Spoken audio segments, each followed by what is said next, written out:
तो दोस्तों, तो आप लोगों का स्वागत है मेरे शो में जिसका नाम है कसरत का सफर। आज का एपिसोड थोड़ा लंबा होने वाला है क्योंकि जो शख्स आए हैं उन्होंने 15 किलो वजन तो लूज किया है, बट वो अपनी जिंदगी की कुछ ऐसी चीजें बताना चाहते हैं जो वो किसी के साथ शेयर नहीं करते। कह रहे थे इंट्रोवर्ट है, बट आज उन्होंने काफी सारी चीजें शेयर कर ली। तो हमारा शो थोड़ा सा लंबा है, एंड तक देखना, बहुत सारी चीजें सीखने को मिलेंगी। मिलते हैं अभिषेक से। और अभिषेक, क्या हाल है भाई? बहुत बढ़िया Rupesh, thank you so much. कैसा रहा आज का वर्कआउट? आज का वर्कआउट थोड़ा दर्दनाक था। क्या किया है? आज बहुत सारी चीज़ें करी रुपेश। जैसे? आजकल पर्सनल ट्रेनिंग चल रही है, अच्छा। तो ऐसी ऐसी बॉडी में मसल्स पता चल रही हैं जो जनरली पता नहीं चलती कि एग्जिस्ट करती हैं। अच्छा। तो यहाँ से बेटर ट्रेनर्स कहीं पे भी नहीं है। जो लेवल ऑफ कमिटमेंट है, दूसरे की फिटनेस जर्नी में जो इन्वेस्टमेंट है, वो डेली बेसिस पे वो मोमेंटम रहता है। अच्छा। ऐसा नहीं कि हॉट कोल्ड जैसे बाकी जिम्स में। मैं तो 11 साल से जिम जा रहा हूँ, बट यहाँ जैसा एक्सपीरियंस कहीं नहीं रहा आज तक। बहुत बढ़िया, थैंक यू सो मच यार, thank you so much for your compliment thank you for my team. So कसरत का सफर इस शो का नाम है। जी। इसमें हम फिटनेस जर्नी के बारे में बात करते हैं। जी। तो अपनी फिटनेस जर्नी के बारे में बताइए, कब आपको लगा कि यार अब बस स्टार्ट कर देता हूँ, अब मतलब उम्र बढ़ रही है थोड़ा, मतलब तो मेरी फिटनेस जर्नी में आप मतलब इसको आप 3 भाग में बांट सकते हो। अच्छा। मेरा जो पहली फिटनेस जर्नी थी वो 23 की उम्र में आई थी। तब मेरा वेट था 106 किलो। अच्छा। तो मैंने जिंदगी में कभी रनिंग नहीं करी थी। तब मैं हॉस्टल में रहता था, 23 की उम्र थी, एज कम थी। मैंने भागना शुरू करा, 6 किलोमीटर, 8 किलोमीटर। तब मैंने करीबन 30-35 किलो लूज करे। अच्छा। लेकिन 2009 की बात है वो। ठीक तो है। 2012 से लेके 2023 तक मेरा वेट इस जिम पे ज्वाइन करने से पहले करीबन 88-89 किलोस तक पहुंच गया था। अच्छा, मतलब 106 से 106 से मैं 69 पे गया। अच्छा, और मैंने वापस फिर आप लगा लीजिए 20 किलो गेन वापस करे गेन हैं हो 10 गया। साल के पीरियड में। और उसके बाद यहाँ ज्वाइन करने के बाद 8 महीनों में, 7 महीनों में 15 किलो मैंने लूज करे। 15 किलो लूज कर लिया। जी। वेरी गुड, बहुत बड़ी अचीवमेंट है। गुड। ठीक है, तो इसके इस बीच आपने क्या क्या, मतलब क्या क्या सेक्रीफाइस किए, क्या डाइट की, कैसा वर्कआउट किया, थोड़ा सा आप बताइए। यार रुपेश भाई, सैक्रिफाइस शुरू शुरू का ही था। आप ये कह सकते हो कि सोशल लाइफ थोड़ी सी सैक्रिफाइस करनी पड़ती है। बट जब आप उस चीज में थोड़े और जब आप थोड़ा और वर्कआउट करते हो तब आपको समझ में आता है कि आप कुछ एक्चुअली सैक्रिफाइस नहीं कर रहे हो, आप गेन कर रहे हो। आप जितनी एक्सरसाइज करते हो, आप अच्छी नींद गेन करते हो, आपकी दिन की टेंशन खत्म हो जाती है। सैक्रिफाइस तब होता है जब वो आपकी ऑटोमेटिक चॉइस ना हो। एक पॉइंट के बाद एक फिटनेस जर्नी पे आपकी ऑटोमेटिक चॉइस बन जाती है कि नहीं, आज मेरे पास ये चॉइस है तो मैं यही करूंगा। और मेरा एक ट्रांजिशन हुआ है जहाँ पे मैं, मान लीजिए, इससे पहले अगर कहीं जा रहा हूँ और 2 ड्रिंक के साथ जो आ रहा है खा रहा हूँ। अगर आज आपके साथ, अब मेरे को साल से ज्यादा हो गया, अब आजकल कहीं मैं पार्टी भी करता हूँ तो मैं, मान लीजिए, अगर अल्कोहल पी रहा हूँ तो पानी के साथ लेता हूँ। अच्छा। स्नैक्स भी खा रहा हूँ तो तंदूरी खाता हूँ या टिक्के खाता हूँ। तो वो मेरा ट्रांसफॉर्मेशन है। जो मिल रहा था, जो मिल रहा था, जो मिल रहा था, जितना तला हुआ उतना अच्छा, जितना क्रंची उतना टेस्ट। बट टेस्ट भी चेंज हो गया है। कोई ऐसी ऐसी चीज रोकी आपने कि कुछ पे मतलब लगाम लगाई कि यार ये नहीं खाऊंगा, मतलब मीठा कुछ ऐसा, या मीठा मैंने बंद ही कर दिया है। मेरे घर में नहीं होता मीठा। खाता हूँ मैं मीठा, घर में कुछ नहीं रखा। पहले जो घर में मिलता था वो खा लिया? पहले तो आप, अब कन्वीनियंस इतनी है रुपेश, आपको चॉकलेट खाने का मन कर रहा है, आप 10 बजे ब्लिंकिट पे जाओ, ऑर्डर कर दो, चॉकलेट आ जाएगी। हाँ। मम्मी को बोल दो सर्दियों में इस टाइम पे, आप बोलो गाजर का हलवा खाना है। ठीक है, दिवाली के टाइम पे काजू कतली के डब्बे आ रहे हैं। इस बार तो मैंने बांटे हैं, सबको बांट दिया। हाँ सबको बांट दिए। जो इक्के दुक्के डब्बे बचे थे वो भी मतलब गाड़ी में पड़े हुए हैं, कोई गरीब बच्चा दिख गया कि भाई तू ले जा। ओके। तो कॉर्पोरेट लाइफ कैसे आपकी, ये कितना, थोड़ा सा कॉर्पोरेट लोगों के बारे में जैसे होता है कि 9 to अपना 5 जॉब है, या उससे भी बड़ी, अब से लंबी हो गई है, अब 9 आवर्स हो गए मेरे ख्याल से। तो क्या, किस तरह इफेक्ट करती है आपकी लाइफस्टाइल को लेके, वर्कआउट के लेके, खाने को लेके, रेस्ट को लेके, क्या चीज? आपकी हर चीज को इम्पैक्ट कर देती है, क्योंकि स्पेशली जो कोविड के बाद जो सिनेरियो हुआ है वर्क फ्रॉम होम का, मेरे केस में अभी भी है, तो मेरा रोल एक रिमोट रोल है, 15 दिन यहाँ 15 दिन वहाँ। ओके। तो मैं अब आप लगा लीजिए, अगर 10 दिन अपने बिस्तर पे सो रहा हूँ तो 10 दिन साइड पे भी सो रहा हूँ। अच्छा। तो उसमें आपका कुछ बैलेंस नहीं होता। मैं 12 घंटे काम करता हूँ और उन 12 घंटों में मैं 2000 स्टेप चलता हूँ। अच्छा, बिल्कुल। क्योंकि वो टाइम ही नहीं है मेरे को। यहाँ से उठ के कॉफी पीने का टाइम नहीं है। मैं खाना भी खा रहा हूँ तो आप लगा लीजिए 5 मिनट की ब्रेक। बिल्कुल सीडेंटरी फेस में चले जाते। बिल्कुल बिल्कुल। और वो चीज आपका पीछा नहीं छोड़ती। हाँ। वो मोमेंटम, वो एंजाइटी आपका पीछा नहीं छोड़ती। ओके। आप उसको बंद कर दो, लैपटॉप बंद कर दो, आप 10 बजे आप लेटो, 11 बजे आपको नींद नहीं आएगी, जो मेरे साथ हो रहा था। हाँ। जब मैंने आपका जिम ज्वाइन किया था मैं 2 घंटे सोता था। अच्छा। 3 घंटे मेरे को रात को नींद नहीं आती थी, क्योंकि मेरा माइंड कंटिन्यूसली चल रहा है काम को लेके। 1 बजे नींद खुल रही है तो फिर 4 बजे तक नहीं आ रही। अच्छा, इतना मतलब इतना हो गया। स्लीप डिप्राइव हो गई थी। बिल्कुल बिल्कुल बिल्कुल। तो वर्कआउट ने कैसे हेल्प करी? वर्कआउट आपको बिल्कुल ही उस सिनेरियो से अलग कर देता है। आप जो डोपामिन कहते हैं, एंडोमॉर्फिन कहते हैं, एंडोमॉर्फिन रिलीज देता है आपकी बॉडी को।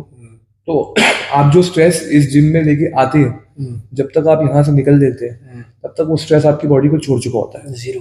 हाँ जी। और आपका बिल्कुल ही जितनी भी आपकी स्ट्रेस है, जो आपकी थॉट्स है, जो आपका माइंड ओवर थिंक कर रहा है, वो बिल्कुल, वो कहते हैं ना, चलती हुई ट्रेन रुक जाती है, एक ठहर जाता है। गुड। आप जाके सांस लेते हो। आप अब इसके बाद मैं जाऊंगा, मेरे को पता है मैं 5 मिनट अपनी बैल्कनी में खड़ा हूँ, क्योंकि मेरा मन करता है कि अब बिल्कुल शांति में रहूं, कुछ ना सोचना। वो जो स्टेट होती है ना, वो next level state, peace. Workout के बाद का जो पोस्ट वर्कआउट पीस है जी, वो अगर आपकी लाइफ स्ट्रेसफुल है जैसे मेरी है, मेरी इंडस्ट्री लाइव है, वही चीज आप कल के लिए नहीं छोड़ सकते। जो होना है आज होना। होटल इंडस्ट्री मेरे अंडर 3 टीम्स हैं। कभी कुछ हो गया, कभी कुछ कंप्लेन आ गई। 31 दिसंबर को मैं काम करता हूँ, क्रिसमस में मैं काम करता हूँ, दिवाली पे मैं काम करता हूँ जी। मेरे अंडर मेरी टीम काम कर रही है, अगर मैं नहीं कर रहा हूँ। आपके जिम में ही मेरे 6-7 फोन बन जाते हैं, लेकिन ये 1 घंटा मैंने डिसाइड कर लिया मेरा है। और वो रियलाइजेशन मेरे को इस जिम को ज्वाइन करने के बाद हुई कि ये 1 घंटा मेरा है, और ये 1 घंटा आज मेरे को 8 घंटे की नींद देता है, मेंटल रिलैक्सेशन देता है। और मुझे पता, जितना भी बुरा दिन जा रहा हो, जितना भी स्ट्रेसफुल जा रहा हो, ये जो 8 से 9 का टाइम है, ये बेस्ट है, और ये सब खत्म कर देगा टेंशन। चलो, good, thank you so much. ये मेरे लिए कॉम्प्लीमेंट भी है और एक तरह से आपके लिए भी अच्छा है। ये मैंने कहीं और फील नहीं करा, जिम में पहले भी गया।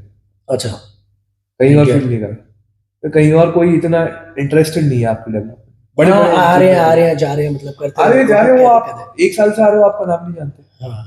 हाँ, चलो वो तो अलग बातें होगी, हम किसी जिम को है बारे में ऐसा बोलना नहीं चाहते, बट स्टिल ये होता है। मैंने भी फील किया बेसिकली, जब हम पहले किसी और जिम में जाते थे, तो बेसिकली कुछ ऐसी चीज जो मतलब आपको हिट करी हो अपनी मतलब फिटनेस जर्नी में, जो आप अपने मतलब हमारे साथ शेयर करना चाहते हो कि पॉजिटिव भी और एक नेगेटिव चीज, यार इससे मेरे को निकलना है, तो वर्कआउट में उसने आपको हेल्प करी।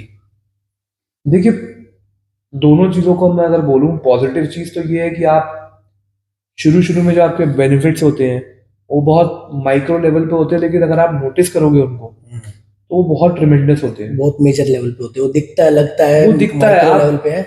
आज अगर आप एक फ्लोर चढ़ के हाफ रहे हो, कल आप नोटिस करोगे 2 हफ्ते बाद या 2.5 हफ्ते बाद मेरे ज्वाइन करने के बाद, पता ही नहीं चलेगा, आप पता नहीं चलता, और आपकी स्पीड बढ़ जाती है। आपकी चलने की सेम चीज हमारी एक और मतलब शेयर करा था उन्होंने जी, सेम चीज बोली थी कि स्टेप्स चढ़ने में पहले हाफती थी, देन उसके उनको पता ही नहीं चला, 10 दिन के अंदर वो स्टेयर्स चढ़ गई, कुछ नहीं हुआ उनको, नॉर्मल थी वो जी, ध्यान नहीं आया, बट उनको कि मैं चढ़ गई हूँ, बट एकदम स्टक किया, किसी दिन की हिट किया, अरे यार मैं तो स्टेयर्स चढ़ रही हूँ, मेरे को कुछ नहीं हो रहा। रुपेश भाई, अगर आप अपने शूलेस खड़े होके बिना किसी हाइट पे रखे अपना जूता आप बांध रहे हो, वो मैंने आप लगा लीजिए 10 साल बाद किया।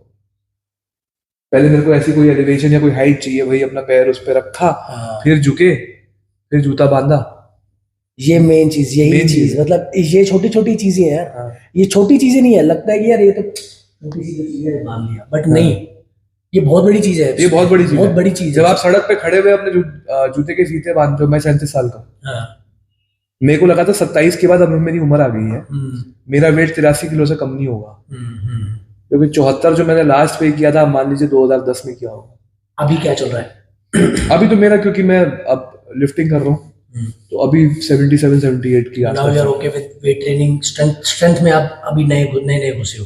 स्ट्रेंथ में मैं नया नया घुसा हूँ after the injury of 4 years on my shoulder, okay and on day one only I told your team कि भाई मेरे शोल्डर में इशू रहा है, और मेरे को एक बार भी एक खिंचाव नहीं आया शोल्डर पे, ओके और मैं एक्सरसाइज सारी कर रहा हूँ क्योंकि मेरे फॉर्म के ऊपर वो फोकस कर रहे हैं। जो पहले किसी ने अगर करा होता तो शायद वो इंजरी नहीं होती, इंजरी नहीं होती। क्योंकि वो भी जिम रिलेटेड इंजरी थी। हाँ। जो मेरे को, आप मान लीजिए 100 150 सेशन मैंने फिजियोथेरेपी के DLF फेज 2 में करे। अच्छा, इतनी? हाँ जी, 10-20 हज़ार रुपये मैंने खर्च करे मिनिमम। ज्यादा करे होंगे, ज्यादा ही करे होंगे, बल्कि ज्यादा ही करे। काफी ज्यादा करे होंगे जी। जो आप मेरे को कह रहे थे उसका मैं आपको थोड़ा सा और इलेबोरेट कर दूं। फीते बांधना ये सब छोटी चीजें हैं, और भी बहुत ज्यादा चीजें हैं जो मेजरेबल नहीं है। मैं आपको बताता हूँ कि मैंने जब आपका जिम ज्वाइन किया 3 महीने बाद मुझे लगा कि भाई मेरी वेट लॉस जर्नी हो गई। अच्छा। तो मैंने क्या करा, मेरा ऑफिशियल वेयर है सूट्स, तो मैंने अपने नए सूट सिलवा दिए। अच्छा। क्योंकि पुराने वाले फिट नहीं आ रहे थे, खुले हुए। हाँ, 2 महीने बाद आपने मेरा खर्चा और बढ़ा दिया। अच्छा। क्योंकि मास्टर ने हाथ खड़े कर दिए, कहता है सर अब इससे ज्यादा तो ये कर नहीं सकता मैं टाइट, अब आपको नए बनवाने पड़ेंगे। मजा आता है यार, मजा आता है। तो वो जो उसने ऑल्टरेशन करी है, आज का दिन फिर है। मैं कल ही घर पे बात कर रहा था कि वो टेलर को बुलाना पड़ेगा। बाइसेप्स बढ़ गई होगी। नहीं, अब बाइसेप्स बढ़ रही है और पेट अंदर चला गया है, ऑल्दो वेट कांस्टेंट है क्योंकि स्ट्रेंथ गेन हो रही है। तो एक तरीके से खर्चा बढ़ा, बट उस चीज को जब आप देखते हो अपने आप को मिरर में, और जब आप वो कपड़े पहनते हो जो आपको फिट आते हैं। मैं आपको एक एग्जांपल देता हूँ, ये वर्कआउट टी शर्ट आप मानोगे नहीं 7 से 8 साल पुरानी है। अच्छा। ये मैंने पहननी बंद कर दी थी क्योंकि फिट नहीं आती नहीं थी। ये आपकी जिम ज्वाइन करने के बाद अब आने लगी है। हम खर्चा कराते भी और बचाते भी। देख लो, 8 साल हाँ। पुरानी टी शर्ट आ गई, ऐसा नहीं है इल्जाम लगाया, बट बचा लिए ना। नहीं तो मेडिकल खर्चों से तो बचाया ना आपने। हाँ, मेडिकल खर्चे। अरे भैया यार, मेरे को, मैं आपसे एक चीज शेयर कर रहा हूँ जो आपको नहीं पता। जब मेरे को ये नींद नहीं आ रही थी तो मैंने एक डॉक्टर को अप्रोच करा कि भाई क्या है, तो वो कह रहा भाई आपको इतना स्ट्रेस है कि आपको एंजाइटी हो गई है। अच्छा। तो मेरा डायग्नोसिस दे दिया एंजाइटी का। ओके। तो मैं एंजाइटी के बाद आपकी जिम में आया, मैंने वर्कआउट किया। शुरू में मैं बिल्कुल लॉस्ट रहता था क्योंकि मेरा दिमाग काम की तरफ ज्यादा, आप अपनी थॉट नहीं कंट्रोल कर पाते। बिल्कुल नहीं होते, बहुत मुश्किल। बहुत मुश्किल है। आपका बस अपने काम पे वो टेंशन आपको इतनी चल रही है कि जब आप सो भी रहे हो आपकी बॉडी रिलैक्स नहीं कर रही है। मुझे याद है आप कहते थे भाई यार वो जो एंड में आप वो रुद्राष्टम हम जो चलाते हैं मेडिटेशन, हाँ, वो आप चलाओ, प्लीज वो चलाओ, वो चलाओ। और अगर आप बाहर वर्कआउट कर रहे हो तो अंदर भाई यार वो कब चलेगा, वो कब चलेगा। रिलैक्स मेडिटेट, बिल्कुल रिलैक्स। वो थॉट्स आउट हो जाते हैं। बिल्कुल, आप एक्सरसाइज से तो हो ही जाते हैं। हाँ, वो आप अपना स्टेट कंटिन्यू कर रहे हो, वो तो बेस्ट है जी। तो मैंने वो चीज ओवरकम कर ली अगले 2 महीनों में। और मेरे को उस डॉक्टर ने भी बोला अरे इसमें ना बहुत टाइम लग जाता है। वो मैंने कहा मैं ऐसे ठीक हो जाऊंगा, क्योंकि मुझे पता था मैं अपने ऊपर टाइम इन्वेस्ट कर रहा हूँ। अच्छा हुआ नहीं आपने कोई मतलब मेडिसिन नहीं खाना स्टार्ट करी? बेस्ट है यार। मैंने उसके बाद मेडिकल कराया 3 महीने बाद। हाँ। मेरी फैमिली में हिस्ट्री है, फादर है अब नहीं रहे, उनको कार्डियो इश्यूज आए थे, दादाजी को आए थे। मैंने अपने मेडिकल चेकअप कराया, कुछ भी नहीं है, सारे पैरामीटर्स नॉर्मल है, सब नॉर्मल है। Despite having a stressful life. Why? Because 23 घंटे आप कुछ और कर रहे हो, सो रहे हो, काम कर रहे हो, कुछ कर रहे हो, लेकिन 1 घंटा मैं अपने पे इन्वेस्ट कर रहा हूँ। वो 1 घंटा वो 24 घंटे के बराबर है पूरा। वो पूरे 23 घंटे के बराबर 23 है। घंटे, sorry, yes. Obviously, 24 balance out कर रहा है जी, बैलेंस आउट कर रहा है। वो वर्कआउट अगले दिन के वर्कआउट में बैलेंस आउट कर रहा है रिकवरी के लिए। और जो बंदा मतलब लेट के सो नहीं पा रहा क्योंकि उसको काम की टेंशन हो रही है, आधा घंटा 1 घंटा हो गया, 1.5 घंटे बाद भाई फोन देख रहा है, इंस्टाग्राम खोल रहा है, वो बंदा बेड पे लेटते ही 5 मिनट में आउट सो जाता है। So this is workout is magic यार। वर्कआउट जैसी कोई चीज नहीं। Workout is magic, but you need to have. देखिए आप आज की डेट में आप बोल दो जी मेरे घुटने में दर्द है, मेरे को डॉक्टर के पास जाना है, आप चले जाओ। अगर वो डॉक्टर इंटरेस्टेड नहीं है, आप ओपीडी में बैठे रहो, घंटे निकाल लो, कुछ नहीं होगा, दवा पेन किलर दे देगा, आप खाते रहो, घूम के वापस वर्कआउट पे। या तो आप ये चेक करो कि भाई मेरे लिए सही जगह कौन सी है। हाँ, ट्रेनर को चेक करना आना चाहिए। ट्रेनर को चेक परख लो उसको, A to Z क्या है स्टार्टिंग से लेके एंड तक जी। क्योंकि आप अपनी बॉडी सौंप रहे हो उसको, तो आपको पता होना चाहिए कि ये जो ट्रेनर है, ये जो आदमी है, ये मेरे को ना अगले 6 महीने ट्रेन करेगा। मैंने सब कुछ इसको दे दिया भाई, अब इसके हाथों में, अब इसके हाथों में है, तो उसको परखना पहले बहुत जरूरी है। मैंने एक अभी 3-4 महीने पहले एक मेरी क्लाइंट थी, मेंबर थी, मैं नाम विपाशा नाम था उसका। तो उसने, मैं इंजरीज ठीक करता हूँ, सबको पता ही है, मेरे सारे जिम में सबको पता ही है, ऑलमोस्ट मेरे दोस्तों को भी पता है। उसने वो पहली बंदी थी जिसने मेरे को 2.5 घंटे स्टार्टिंग में फर्स्ट डे पे 2.5 घंटे चेक किया था, सिर्फ और सिर्फ मेरी नॉलेज, और सिर्फ छोटी छोटी बातें उसने मेरे को 3 महीने बाद जाके बताई थी। मैंने कहा ऑब्वियसली आपका हक बनता है, यू आर गोइंग टू पे हेफ्टी अमाउंट, अच्छा खासा अमाउंट पे करोगे आप मुझे, और उसके साथ साथ अपना टाइम दोगे, अपनी बॉडी मुझे सौंप रहे हो। उसकी कॉन्ड्रोमेलेशिया था, नीज वीक थे उसके, तो उसने परखा था एंड हिट, बिल्कुल हम रेडी, यही करना चाहिए जी। अगर आप अपने, आपने भी सेम अभिषेक के बारे में पूछा था, सॉरी आकाश के बारे में पूछा था, सॉरी, कि रुपेश वो ठीक है ना, मतलब करा देगा। जो मैं चाहता हूँ वो करवा हाँ। देगा। मैंने भाई देखो मैं ना परख लेता हूँ पहले ही, अगर वो है तो वो मेरी जिम में है तो वो ठीक है। मैंने तभी मैंने कहा गो फॉर इट, सोचो मत। जी नहीं, मैं जब आपके जिम आया था, मुझे अभी भी याद है, वही मेंबर्स एसोसिएटेड है, नए मेंबर्स जुड़े हैं, लेकिन जो इन्वेस्टमेंट, मैं आपको फिर वही चीज़ कहता हूँ कि जब आप एक बिजनेस चला रहे हैं, या मेरे भी जो प्रोफेशनल साइड है, अगर आप जो आपका कस्टमर, अगर आप उसकी केयर नहीं करते हो, अगर आप उसकी ग्रोथ में इन्वेस्टेड ही नहीं हो, तो फिर वो फिर आपके साथ रहे नहीं रहे, वो उसकी कोई गारंटी नहीं है। आपके साथ जो बंदा इस जिम में आया है, मेरे पर्सनल एक्सपीरियंस में, क्योंकि मेरे को साल से ज्यादा हो गया, मैं 10 बंदों को यहाँ खुद जानता हूँ, इन्वेस्टेड है आपकी पूरी टीम उसके वेलफेयर में, कि भाई क्या हो गया, 3 दिन हो गए क्यों नहीं आया, क्यों नहीं आ रहे। मेरे को याद है, मैं प्रोफेशनल ट्रिप के लिए तब मैं नया आया था, तो मैंने आपको बताया नहीं था, मैं अपनी साइड पे गया था, तो मेरे को आपकी टीम से फोन आ गया कि 4 दिन हो गए आप आए नहीं। उस दिन मेरे को लगा यार कि अब ये देखो, ये भी नजर रख रहे हैं कि 4 दिन हो गए वर्कआउट नहीं करने आया। सारे ना ये कहते हैं कि सर आप है ना लिखते क्यों, हाँ। डायरी में, आप लैपटॉप में भी एंट्री करते हो, डायरी में भी लिखते हो। मैंने कहा ये ना आंखों के सामने है मेरी, हाँ। ये मेरी टीम के आंखों के सामने है। अगर कोई एक बंदा भी बोलेगा ना तो दूसरा बंदा याद देगा, अच्छा अरे यार अभिषेक को, वो ना जो हमारे मैनेजर है वैदी, उनको बोल दी वैदी 2 दिन से अभिषेक नहीं आ रहा, फोन खड़काओ उसको, कहाँ रह गया। हाँ। भाई क्यों क्यों नहीं आ रहे, करेक्ट, वो हमारा काम है। हम ही मोटिवेट नहीं करेंगे, अगर हम ही आपके पीछे नहीं पड़ेंगे, ग्रोथ के पीछे नहीं पड़ेंगे, तो फिर क्या फायदा। तो मैं आपको एज वही तो बोल रहा हूँ कि कौन करता है, मैं तो आपको, अब मैं नाम तो नहीं लूंगा क्योंकि चलो आपने बोला कि मत लो, बट अगर मैं अपने जिम गिनूं तो 5-6 जिम तो आराम से हो जाएंगे। नहीं वो फिर वही है, फिर कंट्रोवर्शियल, नहीं कंट्रोवर्शियल तो है भाई, लेकिन मैं अब मेरे को कुछ मोटिवेशन तो नहीं है, मैं भी अब एज अ मेंबर ही बैठा हूँ ना यहाँ पे, बट मैं आपको बोल देता हूँ उतना इन्वेस्टमेंट किसी का नहीं है।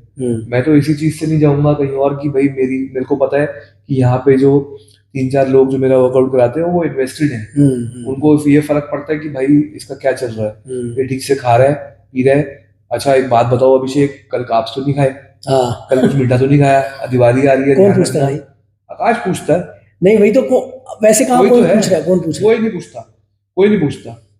अब आज मम्मी कहती है कि भाई अभी रोटी खाएगा, मैंने कहा नहीं यार, क्योंकि वो कॉन्वर्सेशन हुई है ना, दिमाग में एक्टिव है, आपको पता है, मन तो कर रहा है, हाँ। बट वो चीज आपके लिए सही नहीं है, और खा भी ली तो फिर अगले दिन आके बता दिया कि भाई खा लिया, आज थोड़ा कार्डियो जरा इंटेंसिव और कराओ, बट इतना कोई पूछता नहीं है, इतना कोई नहीं पूछता, क्योंकि एंड ऑफ द डे अगर सब अपनी जॉब की तरह लेने लग गए, दुनिया कैसे जॉब करती है यार, कोई अपने जॉब को इतनी सीरियस लेवल पे नहीं देखता, बहुत कम लोग होते हैं। और मैं बोलूंगा क्योंकि आपकी लीडरशिप में ये चीज हो रही है कि लोग बहुत इन्वेस्टेड है, और ये मैंने कहीं नहीं देखा। और जो वर्कआउट्स है, मैं आपको ये भी बता दूं कि शुरू में आके मैंने कुछ ऐसी पीटी तो शुरू करी नहीं थी। मेरे को याद है डे 1 में मैं वर्कआउट कर रहा था, और मेरे को डे 1 पे ही मेरे पहले वर्कआउट में बोला था कि आप ठीक हो, आप कर लोगे, क्योंकि मैं इतना हाफ रहा था। मेरी क्लास में आए थे हाँ, आप ही क्लास में, मुझे लग रहा था कि मैं मर जाऊंगा। सर्किट कर रहे थे हम, सर्किट कर, मैंने थोड़ा लो कर दिया था आपको, मैंने आप अलग से करते रहो, कोई दिक्कत नहीं है। हाँ, और मेरे को वो चीज भी लगी, जो आपने सही डिसीजन लिया, बट एक ईगो पे लगती है कि साथ में एक लेडी वर्कआउट कर रही थी, मैंने कहा यार मेरे को पॉइंट आउट कर दिया लेडी के सामने। बट उस दिन मेरे को जो आप पूछ रहे थे ना कब हिट हुआ, उस दिन मेरे को हिट हुआ कि भाई हालत बहुत टाइट है। और मुझे ये भी याद है कि वो दिन था, और एक ये दिन था कि पूरे बैचेस में सबसे फिटेस्ट आदमी मैं था, इन टर्म्स ऑफ HIIT। रुकना ही नहीं है, रुकना ही नहीं है। और आप जब ग्रुप क्लासेस भी कराते थे, एक लेवल ये आ गया था 2-3 महीने बाद, 2-3 महीने की ट्रांसफॉर्मेशन है हाँ। कि उन 10 लोगों में सबसे फिट मैं हूँ, बिल्कुल बिल्कुल। मूवमेंट के हिसाब से, रेपिटेशंस के हिसाब से। तो वो भी एक बहुत इंटरेस्टिंग जर्नी थी, क्योंकि मेरे को खुद ही कभी विश्वास नहीं हुआ 10-12 सालों में कि मेरी बॉडी इतनी फ्लेक्सिबल हो सकती है। स्मोकिंग छोड़ने में हेल्प करी? कम करने में डेफिनेटली हेल्प करी, अल्कोहल कम करने में हेल्प करी, जंक खाने में हेल्प करी। आज आप मेरे को बोल दो ना कि मैकडोनल्ड्स है भाई खा ले, आगे 2 घंटे तक कुछ नहीं आएगा रास्ते में, मैं नहीं खाऊंगा, नहीं खाऊंगा नहीं खाऊंगा मैं एक समोसा खा लूंगा जो नेचुरली बना है। बट स्टिल समोसा गलत है, मतलब एक फ्रेश चीज बनी है, प्रोसेस फूड नहीं खाता मैं। वो बर्गर ज्यादा खराब है, मतलब मेरे मेरे हिसाब से। नहीं, मेरा ये पॉइंट है, बर्गर प्रोसेस हुआ हुआ है, आप उसको बाहर भी छोड़ दो वो सड़ेगा नहीं। वो आपको पता है कि ये फेक फूड है ना एक तरीके से। आप एक अनहेल्दी चीज में भी, मैं आपको ये बोल रहा हूँ कि वो डिसीजन मेकिंग में मेरी ये चीज हो गई है, हो गया डिसीजन मेकिंग कम खतरनाक क्या चीज है। खतरनाक जोन सी कम है, वो खा सकते वो खा लो, क्योंकि अगले 3-4 घंटे मिलना नहीं है। भाई अगर पीना है तो पीना है, हाँ लेकिन पानी के साथ पियो ना, पेप्सी डालने की क्या जरूरत है। सही बात है, विदाउट पानी के बिना P low, vodka P low. हाँ, उस दिन वो कहते सोडा डाल लो, मैंने कहा नहीं भाई, सोडा में भी बहुत कैलोरी होती है, तो पानी के साथ। पानी के दे। चलो ठीक है, सही है। काफी चीजें हमने डिस्कस कर ली, ये हमने डिस्कस नहीं करी थी काफी बार लोगों के साथ, आज आपने खुल के बता दिया, जिम के बारे में सब कुछ बोल दिया, सब कुछ तो पूछ लिया, सब कुछ के बारे में बता दिया। थैंक यू सो मच यार। सो नेक्स्ट गोल क्या है आपका? नेक्स्ट गोल मेरा यही है कि एक तो थोड़ी सी अपने मसल गेन और हो, और मैंने बस एक तरीके से ना, मेरी इमेजिनेशन के बियॉन्ड अभी तक रिजल्ट आए हैं, तो मैं वो एंड गोल को डिफाइन नहीं करना चाहता कि मैं उसको किस लेवल पे लेके जा सकता हूँ, क्योंकि यहाँ पे आके मेरे को एक चीज समझ में आई है कि मेरा पोटेंशियल वर्कआउट का काफी है, और सही गाइडेंस मिलने पे उस एनवेलप को थोड़ा और पुश करें। हाँ जी, तो अभी मैंने, जैसे आकाश और मैं बात करते हैं कि अभी 1 महीने के हिसाब से चलो, अभी अगले 1 महीने का छोटे focus छोटे करो। स्टेप्स, हाँ, छोटे छोटे स्टेप्स, उसके बाद आप आगे देखो। और भाई कहता रहता है कि भाई थोड़े थोड़े टाइम में अपनी फोटो खींचते जाओ। हाँ पता चलता, मोटिवेशन मिलती रहती है भाई। मोटिवेशन में आप अभी मेरे इंस्टाग्राम पे जाकर देख लो, मैं आपके साथ फोटो शेयर करूंगा, आप इस पे लगा देना, और एक पहले की भी फोटो शेयर करूंगा। तो जब मैं जाके कई बार अपने आप को शीशे में देखता हूँ तो मेरे को यकीन नहीं होता कि यार ये क्या हो गया, ये मैं ही हूँ। जब मेरे को पुराने कपड़े फिट आ जाते हैं तो मैं सोचता हूँ यार ये क्या हो गया, मजा आ जाता है यार, वो कॉन्फिडेंस ही अलग है। और वो कॉन्फिडेंस, आप कह रहे हो ना, वर्कआउट और काम सेपरेट नहीं है, क्योंकि वो कॉन्फिडेंस आप अपने काम में झलकता है। बिल्कुल क्लियर है, सबसे बेस्ट चीज कही आपने। मेरी इनसिक्योरिटी खत्म हो गई है। बेस्ट। मेरी इनसिक्योरिटी क्या थी कि भाई चलो मैं ऐसे दिखता हूँ, मेरा पेट निकला हुआ, मैं इनसिक्योर हूँ। अब वो चीज मेरे काम में भी आ गई। जब से मैं फिजिकली सिक्योर हुआ ना अपनी बॉडी को लेके, मैं काम में भी इनसिक्योर होना खत्म हो गया कि चलो कोई और चमक रहा है, चमकने दो यार, वो उसकी किस्मत, हम अपना करते हैं। सही बात है। तो मैं आपको बस इन शॉर्ट यही चीज बोलना चाहता हूँ कि वर्कआउट ने मेरी फिजिकल ट्रांसफॉर्मेशन, हेल्थ ट्रांसफॉर्मेशन तो करी है, बट सबसे जो अच्छी एक ट्रांसफॉर्मेशन करी है, mental health, peace, stability in all spheres of life. यही तो चाहिए यार, पीस ही तो चाहिए, यही चीज। और ये चीजें बहुत फिजिकल और मेंटल हेल्थ दोनों एक साथ चलती है, एक साथ चलती है। बिल्कुल। चलो, ऑल द बेस्ट यार, all the best. Thank you so much. Season 2 में हम आपको वापस बुलाएंगे आपकी नेक्स्ट ट्रांसफॉर्मेशन के साथ। Thank you so much for coming. Thank you. चलते हैं, मिलते हैं नेक्स्ट एपिसोड में। बाय। कैसे भाई?